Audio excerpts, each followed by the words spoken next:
Hello, Facebook. This is Jackie. I'm in Mid-City near Tulane and Solomon. I'm coming back to this area because it was very heavily flooded just on Saturday. Where I was standing, you could not really get through. This would definitely stall out your car.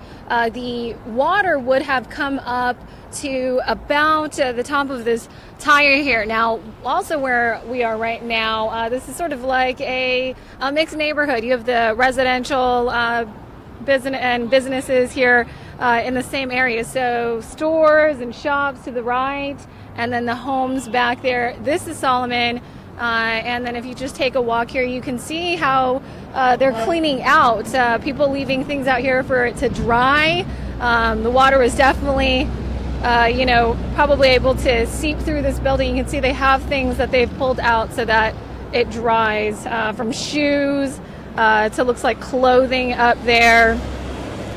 And then we'll walk above here, and as this happens, people are just pulling things out. A lot of people have asked about, what will happen, whether the city will pick things up. But that's something that I'm still looking into at this time. But again, a lot of the trash just pulled out to the side because people are trying to clean out.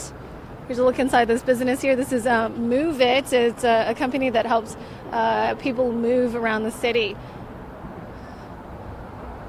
So we're still walking down here on Tulane. I know this family here was hit pretty hard, especially because she's here on the ground level. But she pulled out things like, it looks like a cooler of some kind, her mattresses, trash, she says, that came from her closet. A gentleman I talked to here said the water got into his car. This car was on Palmyra, and the damage came in here. Yeah. Tell me a little bit about where you were again when the water came up. I was in the 4300 block of Palmyra where I live, between South Alexander and South Hennessy. Okay, and what was your name again, sir? Richard Cass. Richard Cass. Tell me how the water got in and show me a little bit. Okay. It rose very quickly, and it was up to about right here. Right over the bottom of the door frame. And then how long did it stay like that? What kind of problems did it cause? It was there till the next morning. It went down a little, but not a whole lot, It was still there in the morning. How were your neighbors affected? Well, everybody that could pull their car closer to their house, like I tried to get it as close up out of the deeper water. That's what everybody was doing, trying to get up out of the water. Does it look like this in your neighborhood right now? Oh yeah, some of them are worse than this. Yeah, some of them the seats got wet. Right. It went higher than in my car. And you were lucky because your car turned back on. Yes, ma'am. Knock on wood, it did. Yeah. I was surprised.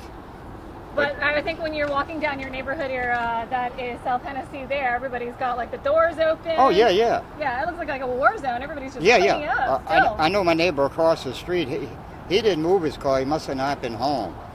I saw him the next morning with his vehicle doors open, so I'm sure he got water in his. All right, here's another look at that car.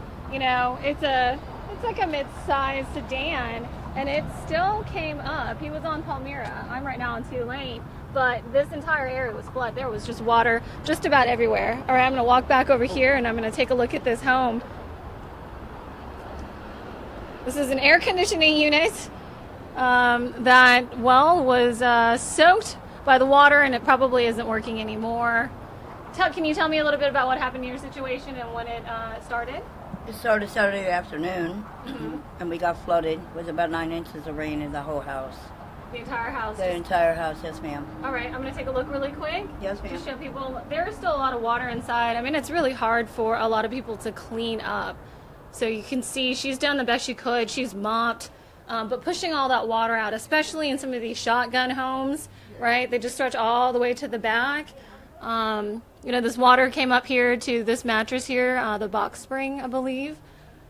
And so you just follow it all the way back, and she's been pushing. And she says she's, limited with supplies as far as she can, with what she can do. So all this, it takes the work of a professional to get all this water out to clean everything.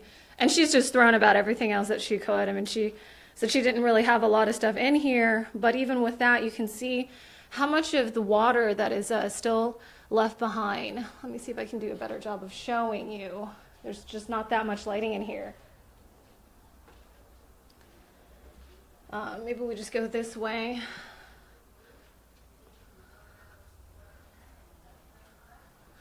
So we're walking through a home here in Mid-City near Tulane.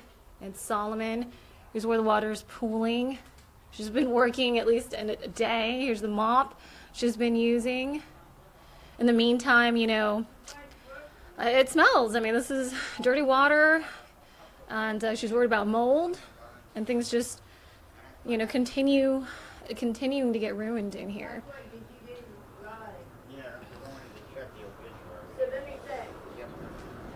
So I've also talked with some of the other businesses around here. One car shop that was actually also flooded. It was very hard for them to get back, but they had to open back up to help all the people who lost their cars in the flood. And so everyone's just having a tough time dealing with it back here. And I'll have more on that coming up at 5 and 6. It looks like her cat came back, so I actually do want to show you guys that. Is that your cat that you were looking for? Yeah, she's here. She's good. So this. She flapped into the water the other day, and I heard flap. I just learned how to. Yeah, we haven't seen that cat, or she hasn't seen it until I guess just about now, because that cat ran away during the flood. Yeah. But I do want to say we'll have more, including the businesses that are cleaning up. You know, one business I talked to, Orleans Sheet Metal and Roofing, they can't open back up. They're still cleaning right now. That auto shop, they're not even finished cleaning up, but they got to take these cars in, you know, especially with the timing of cars. They got to watch for corrosion. They're trying to get in and out, doing the best that they can. So many questions, so many people bringing in their cars right now. We're going to have all of that, more of that for you coming up later today at 5 and 6 and online. I'll see you guys later.